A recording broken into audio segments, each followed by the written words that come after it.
Good morning student. हम पढ़ रहे हैं हिंदी छत्तीसगढ़ी एवं संस्कृति हिंदी पढ़ रहे हैं। कक्षा 3 की बुक है, आप निकाल लीजिएगा। देखो हमारा पार्ट तो कंप्लीट हो गया है। अब हम इसका रिवीजन करेंगे पार्ट 2। ठीक है, सच्चा बालक। तो इस कहानी में हम एक सच्चा बालक के बारे में पढ़ेंगे, गोपाल कृष्ण गोखले के बाल जीवन के बारे में। ठीक है, एक दिन गुरुजी ने अपनी कक्षा के बच्चों को गणित का एक प्रश्न दिया।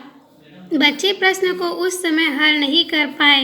गुरुजी ने कहा, अच्छा इसे घर से करके लाना। इसके बाद छुट्टी हो गई और सब बच्चे अपने अपने घर चले गए। अगले दिन जब बच्चे शाला में पहुँचे तो सबने अपना अपना गणित का हल किया।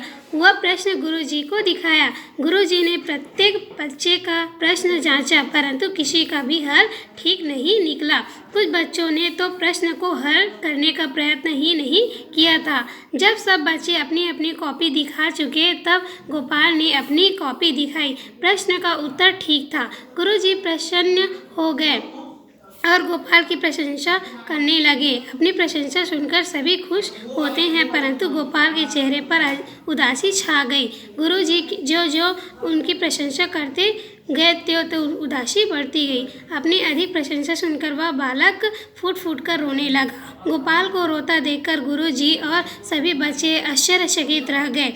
तब गुरुजी ने उनकी पीठ थपथपाते हुए पूछा, बेटा तुम तो बहुत योग्य बच्चे हो, भला रो क्यों रहे हो? गोपाल सिकसिकाया भरते हुए कहने लगा, गुरुजी आप मेरी प्रशंसा कर रहे हैं, किंतु यह प्रश्न मैंने अपने आप हल नहीं किया। यह तो मैंने अपने बड़े भाई से पूछकर हल किया था। मुझे अपनी झूठी प्रशंसा सुनकर दुख हो रहा है। गुरुजी ने गोपाल की बात सुनी तो उनका हृदय गदगद हो गया। उन्होंने उसकी सच्चाई की प्रशंसा करते हुए कहा, बेटा एक दिन तुम अवश्य अपना व अपने देश का नाम उज्जवल करोगे। बड़ा होकर वह बालक गोपाल कृष्ण गोखले के नाम से प्रसिद्ध हुआ। देश को स्वतंत्रता कराने में गोखले जी का बहुत बड़ा योगदान रहा। देखो यह पाठ में हमने गोपाल कृष्ण गोखले के बाल जीवन के एक घटना पर आधारित पढ़े हैं। ठीक है, जिसमें उन्होंने अपनी सच्चाई का परिचय दिया। आगे चलकर उन्होंने देश को स्वतंत्रता दिलाने में महत्वपूर्ण भूमिका निभाई और ये गोपाल कृष्ण गोखले बाल जीवन की यह घटना पढ़े हैं। ठीक है, इससे यही शिक्षा मिलती है।